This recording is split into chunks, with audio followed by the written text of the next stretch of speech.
Alright, so now we're running live from New York. It's Saturday night. Yes, ignore. Okay, so just really quick, GitHub workflow. The first thing that you do is you start off with a GitHub repository. So you create a GitHub repository, go to github.com. From here, what I'm going to do is create a new repository. I'm going to name it whatever my project name is going to be, so some project 1. I'm going to have a README. I'm going to create the repository.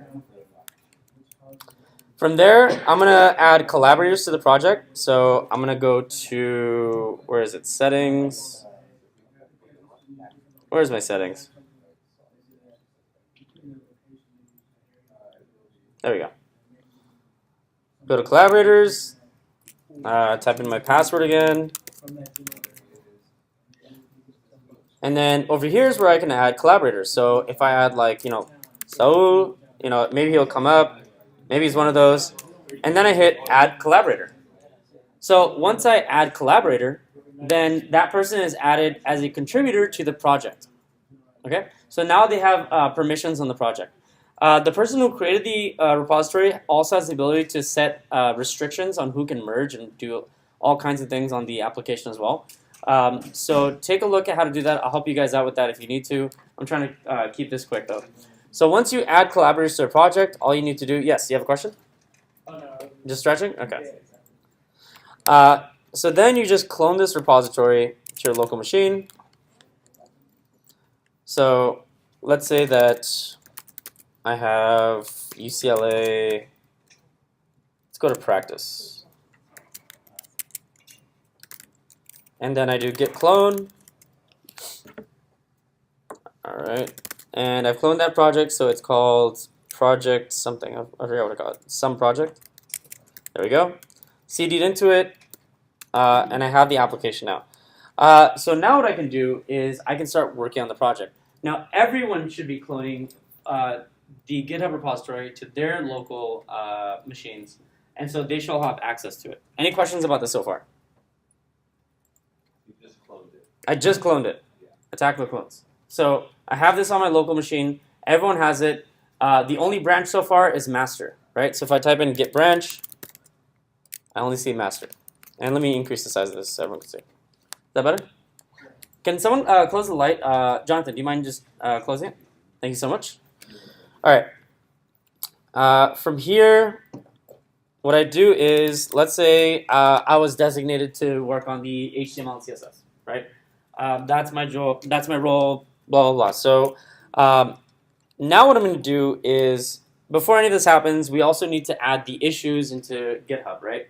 So this is also something that I wanted to cover. Issues. So if I go to issues, I can just create a new issue, and I say, okay, add HTML to index page. Submit new issue. That's it. Now I can assign myself. So I'm working on this. So whenever someone looks at this, they see, hey, look, that's me. That's the assignee. That's the person that's going to be working on it. You can also, let's see, where's the close issue? So if you're done working on it, then you can just close issue. If you guys are using another kind of project management called boards, then what happens is issues are automatically get populated into new issues. The way boards work is actually very simple. It goes from left to right? So new issues come here. You can move them to the icebox. Icebox means that these are issues that are, way in there that don't need to be worked on yet. More likely, I will put these in the backlog. From the backlog, you can determine from there what the priority of those tasks are, and then say, oh, okay, I'm going to start working on this, right? So then you say, okay, now it's in progress. You literally just drag them around. Like that. Very, very simple. And that's all I want you guys to do with this. So you just say, okay, if I'm working on this, then I'm going to say it's in progress. That way, everyone has a visualization of what stage every person is on in the project and what issues they're working on. And it's very simple. Literally, I just click new issue, typed in what the issue is, and then I assign myself. Nothing more than that, right? once like it's I don't have boards on my. You don't have boards? Nah, man. Feels bad, man. I don't know. I don't know what to say. I don't know why you don't have boards. Maybe I'll have one of the TAs look at that. You should have boards. If you don't, I don't know. I think. On projects, it says you can create a project with boards.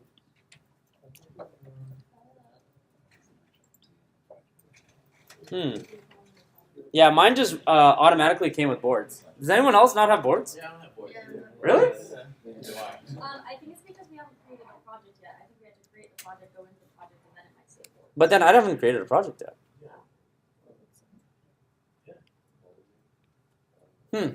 Maybe you have to enable boards on GitHub? Let's see. Huh? What? So project. Oh yeah, of course. Oh, you mean create a GitHub repository, right?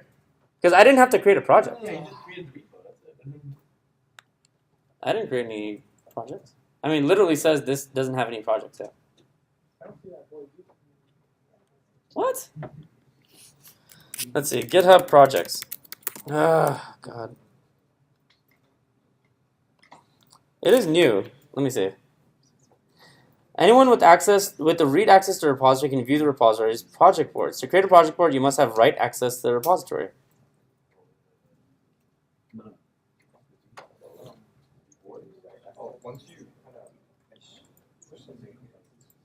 Oh, do you guys have the GitHub with the README? And you guys still don't see projects? I didn't see project or board. Oh, sorry. You don't see any boards? Huh.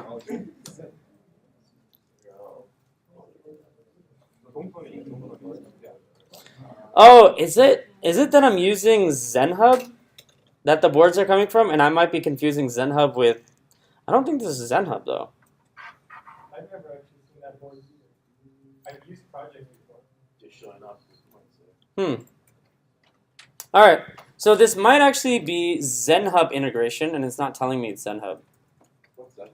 ZenHub is another integration into GitHub that I integrated like I don't know when, and I just assumed that it was part of GitHub projects.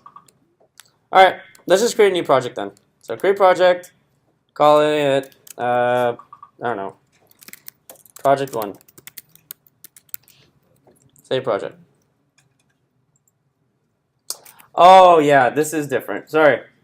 I think boards is actually ZenHub. That's kind of confusing. So this is ZenHub integration into GitHub issues. Sorry about that. Okay. I'm going to try and download them. You don't have to download ZenHub. You can just use the project one. Okay, so if you want to use ZenHub, ZenHub's actually really cool. If you check out ZenHub, the way it works is in a Kanban way, but it's actually, the reason I got confused is because it's exactly the same as the GitHub projects one. So if you go here, it's like you just add a column. I downloaded it and I just added the... You just click the add-on and just adds it? Yeah. Okay. All right, yeah, let's just use ZenHub because I think it's so much easier.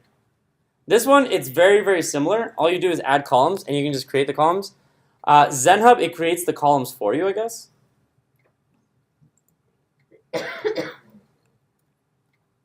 Yeah, sorry, this is all new stuff that I don't really use that much. We'll get into like more advanced ones that you actually use in real project management, like Jira, Pivotal Tracker, and things like that. This one is, I think it just came out like early or late last year. In terms of GitHub projects, ZenHub I think has been around for a while. So ZenHub integration. I don't even remember how I did this one. GitHub.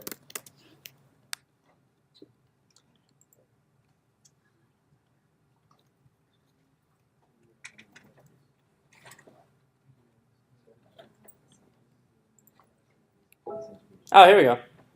So just go to zenhub.com and then click on the button that says Add ZenHub to GitHub.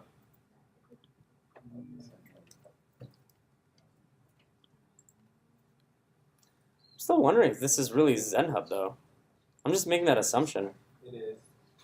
It is ZenHub. I did it. It's for sure ZenHub, but what's weird is it doesn't tell me it's ZenHub anywhere. It just tells me it's boards. It adds boards and reports. Hmm.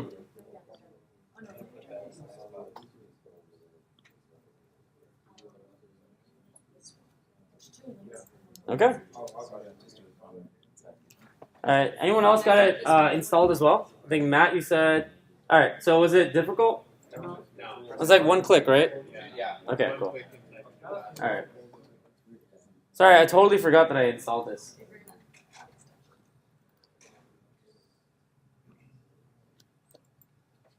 Okay, so now does everyone see this? Yeah. Okay, so the way to use this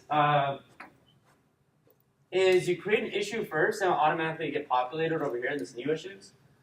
This icebox and backlog exists in any Kanban style. Kanban is a type of project management tool and exists in any type of Kanban type project management tool like Pivotal Tracker, like Jira. Well, Jira is technically not Kanban type, but it can have a Kanban aspect to it. Rike has it as well. Trello. There's tons out there. Kanban Pad. So this is another one. So what I did was I created an issue and notice that I can just drag it over here. And then I'll say, oh, look, there's now one in progress. And then I can just move it here, and it's review. And then I fucked it up. There we go. All right. And this is closed, right? So make sure the review QA, this is an important part. You don't want to skip this. This is a big part of testing out your code, making sure that it works. This is probably going to be the pull request part. When you guys are done with your task, you're going to put in review QA. So let's say that I want to work on this, right? It's in the backlog. So what I do is I do git branch, git checkout -b. This is a shortcut to create a branch and check it out. And then I'm going to do, what changes is it? Add HTML. So HTML index. All right, so now I have a branch called HTML index. Now this has been created from master, right? So I have this branch called HTML index, and I copied it from master. So these two are exactly the same at this point. Whenever I'm working on code, I want to create the code, I want to work on the code inside of a feature branch. In this case, the feature is that I'm adding HTML to index page. So that's what I named the HTML index. Now let's just say that, I did touch index.html, blah, blah, blah, and that was it. Let's just say that I made a bunch of changes to it, right? So add, commit, finish index HTML, git push, origin, and then I say, at this point, actually, I test it out locally to make sure that it works. I don't want to push it before knowing that it works or not, right? So while I was working on it, I should have also moved this from here to here. And then what I want to do is I test it out. Let's say I tested it out. I opened it on my local application. I opened it up on my local browser. I looked at the application. I said, okay, this works. Everything's cool. Good. So now I do git push origin and then the name of the branch. So git branch. Let's see what the name of our branch is. You are definitely not passing the next homework. Right. So git push origin HTML index. And now it's pushed up, right? So if it's pushed up, then I want to do review QA. So at this point, what I'm going to do is go up here and I see HTML index, right? So I can do compare and pull request. If it's not here, then I can just go to the pull request section. So from here, what I'm going to do is just leave a comment, just, updated the HTML, added HTML page and added the initial code, create pull request. I'm going to assign someone, so I'm going to assign myself because I'm the only one on this project. But normally I would assign someone that, other than myself, to review it. It's checking to see if it's mergeable. Now, this can be merged, so right now I'm the only one working on it, but normally you would Slack someone out that you assign them to, and you say, okay, take a look at this. There's a, okay, it's good, or it's bad. If it's bad, then you go back, fix your changes, push the branch up again, okay? If it's good, then they'll just click merge pull request. From here, delete the branch off GitHub. Now what I do is say git status, git checkout master, git pull origin master. And now I have the latest on my master. So what I want to do is I say branch, git branch -d, HTML index, go back to boards. This is now done and closed. Now this is a way to do it if no one else has been pushing up changes. What's one step that I missed if there was changes pushed up? Merging, right? Merging locally. So now let's say that someone else merged some changes, right? Now I want to create another issue, like, let's just say there's already a bunch of issues on here, right? So add CSS for index page. I'm going to assign myself.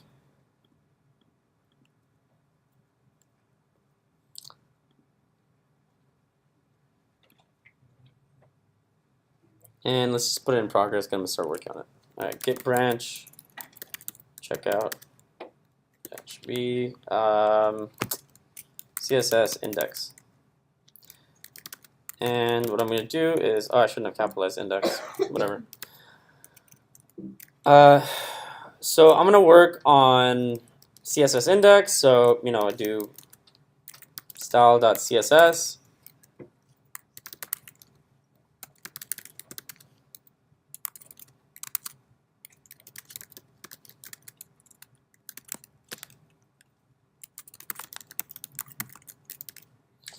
And now what I do is, let's say that I've been working in a group of like 4 people, right? They've been pushing up changes. So I don't necessarily have the latest master anymore, right? So if I push up my branch, it's not going to be able to merge in automatically when someone clicks on merge. So what I need to do is I do git checkout master. Then I do git pull origin master. Mine's going to say it's up to date, but let's just say for argument's sake that it's not. Actually, why don't we do this? I'll just go here. Don't do this in real life. Create new file, poop.html, or .txt, make it easier. Poop. Commit new file. All right. So what I do is I am in master. So I do git pull origin master. And look at that, I got more changes, right? So I do git checkout, and then which file do I check, or sorry, which branch do I check out? CSS index, right? Then I do git merge master into that branch, and now I have the latest master inside of my branch. Now I push up this branch,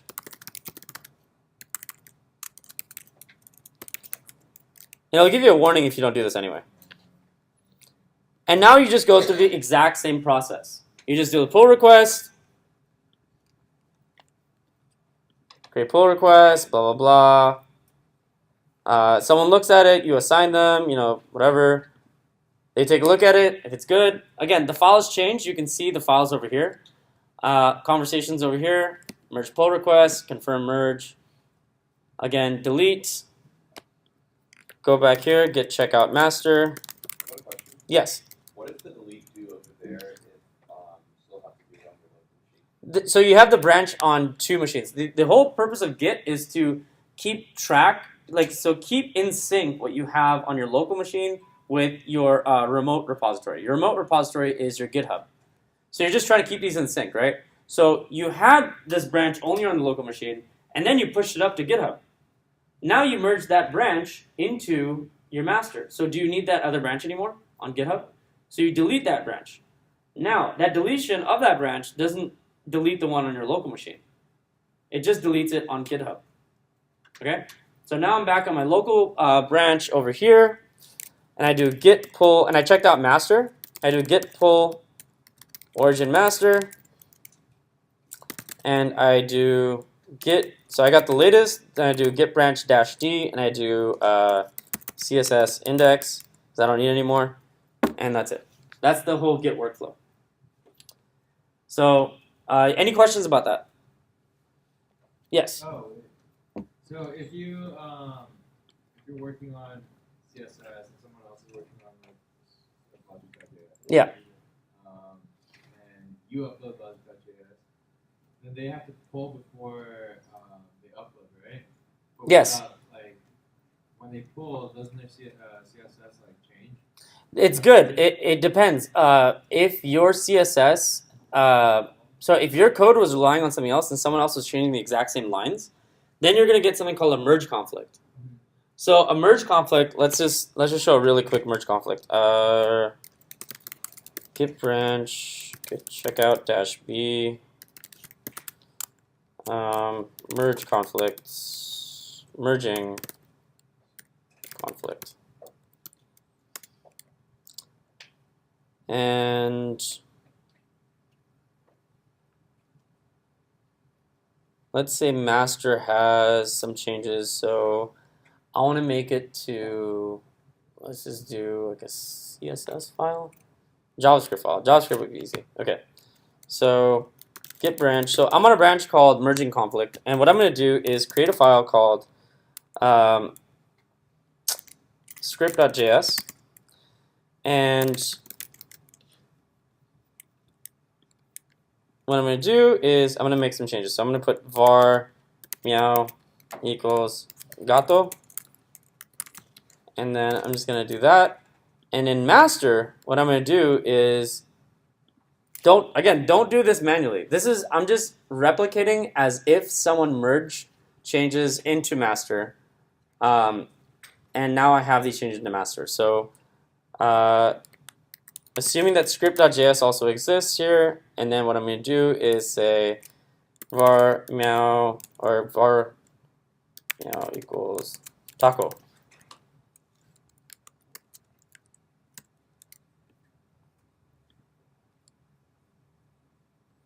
Okay, so that should conflict. So now, if I do git status, git add, git commit, I have a gato. Git checkout master. Now I want to git pull, right? So what Daniel was talking about was what if you run into an issue where it's like, it should update, right? Oh, this did it intelligently. Oh, no, I haven't merged yet. Okay. So I have master, so master is still good, but now I merge, and this should run into a merge conflict. So I do checkout merging conflicts, git merge master. There we go, conflict. All right. So over here it says auto merging script.js conflict add merge conflict in script.js automatic merge failed fix conflicts and then commit the result. So it tells you exactly which file you're having a merge conflict in. So let's go to that file. And notice that it looks like this now, right? So the first one is the head. So this is yours. These are your changes, right? And the other ones are the merging changes, right? So all you do is say, okay, I'm going to get with, not get with, that's a weird phrase. I'm going to talk to the developer that made these changes, and I can see that from the commit, right? So I look at the commit. Damn it, where's my mouse? Sorry, I'm trying to do this as fast as possible so you guys can get to it. Where are my commits? Commits right here. I look at create script.js. OSP123, that asshole. What did he do? Okay, so I talk to him, and he is me. And so I say, hey, I'm going to take this out because it's stupid. And he goes, no, yours is stupid because meow is equal to gato. And he's like, no, it's equal to taco. So you guys have a discussion. You guys decide whatever you want to delete. You're not adding in. You're not adding anything in. You're just deciding which one to keep, right? You can keep both, right? But you have to delete some stuff, meaning that this crap over here. So I'm going to delete this crap because I want this to stay. Hit save. Git status. git add, git commit, fix, merge conflict, git push origin, and then what the hell is the name of this branch? Something. What's it called? Merge conflict? Merging conflict. Git push origin merging conflict. And because we fixed the merging conflict inside master, now when I push it up, there's actually no issue with it merging. So if I go here and it says I need to compare and pull request, then it should be fine actually. It should say, oh, you can merge. Even though there was a merge conflict before, now it doesn't exist because master was already merged with the change inside of it. Git knows that it's doing this, able to merge, and we're hunky-dory. So now if we look at our master, what is our script.js going to have? Meow, right? So meow is equal to meow is equal to gato instead of taco. Okay, so